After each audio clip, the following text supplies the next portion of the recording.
Net के युग में है, रिसर्च करके आप जान ही सकते हैं। जैसे मैं आपको बताता था, मेरे बहुत सारे साथियों को मैं हमेशा सुनाता हूँ, आप भी सुनिए। 1 मिनट की एक कहानी है, जीवन के लिए बड़ी उपयोगी है। एक राजा को भगवान जी ने दर्शन दे दिए भगवान जी ने। तो राजा बड़ा प्रजा हितैषी था, प्रजा के हित में चाहने वाला था। उसने कहा, भगवान जी मेरी प्रजा को भी दर्शन दीजिए ना,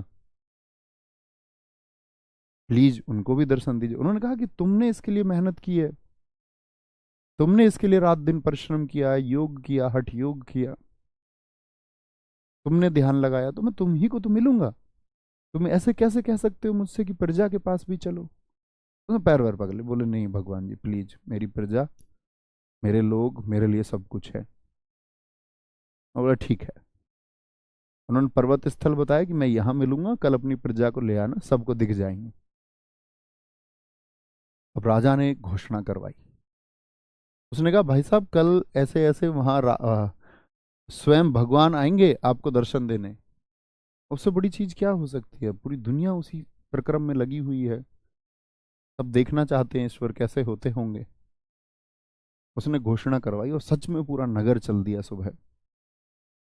और जब वो पूरा नगर चला,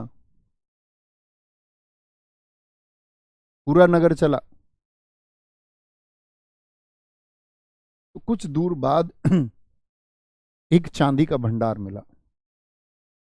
चांदी का भंडार मिला तो लगभग 1/3 लोग चांदी के भंडार की तरफ। राजा ने कहा तुम पागल हो क्या, मैं तुमको भगवान के पास ले जा रहा हूं, तुम ये क्या चांदी के भंडार की तरफ भाग रहे हो। उनके अंदर एक आकर्षण हुआ चांदी का, भाग। उनका ठीक है, भगवान भगवान मिलते होंगे, मिलते रहेंगे।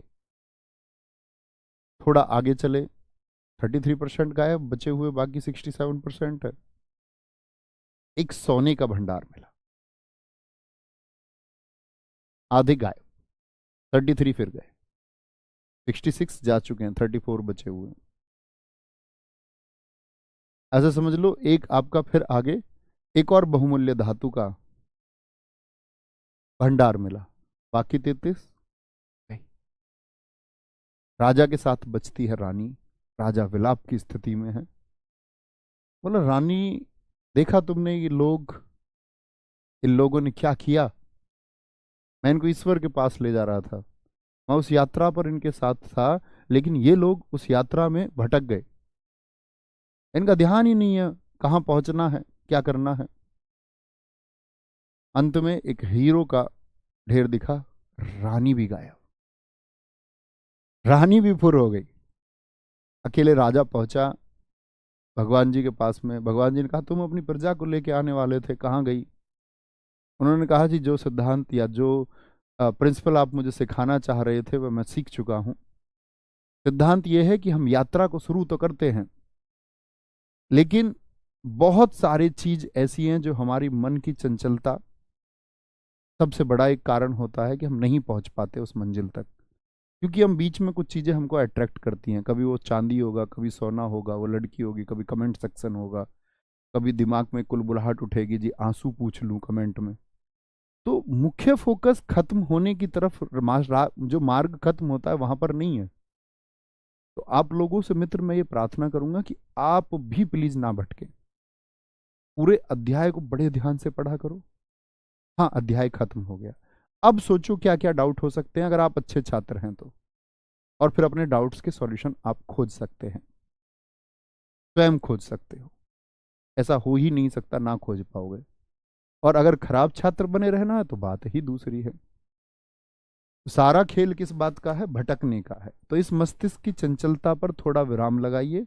ये आपसे कहता होगा कमेंट करो, लेकिन आप सिलेक्शन खो दोगे इस चक्कर में। और जब आप सिलेक्शन खो देंगे तो उस दिन जो आपको दुख होगा, इस संसार में आप पूरी दुनिया को गालियां देंगे। और एक असफल छात्र अध्यापकों को भी गाली देता है, मैंने देखा है इस बात को। तो आप इस संसार को गाली देंगे, लेकिन आप कोई फर्क नहीं पड़ेगा, क्योंकि हमको खुशी पहुंचाएगा एक सिलेक्शन वाला मैसेज, गुरुजी मेरा सिलेक्शन हो चुका है। मैंने बहुत बच्चों को वीडियो कॉल पर रोते हुए देखा कि भैया एक बार वीडियो कॉल कर लो, मैं यूपीएसआई में 0.अंकों से रह गया। मैंने बात की है सैकड़ों छात्रों से। तो उस समय आपका दुख कोई नहीं समझ पाएगा। ये मेरी प्रार्थना, उस दुख की स्थिति में ना पहुंचना। आगे आएंगे। वे शब्द जो सदैव बहुवचन रहते हैं कौन कौन से हैं? प्राण, क्या बोलोगे? प्राण निकल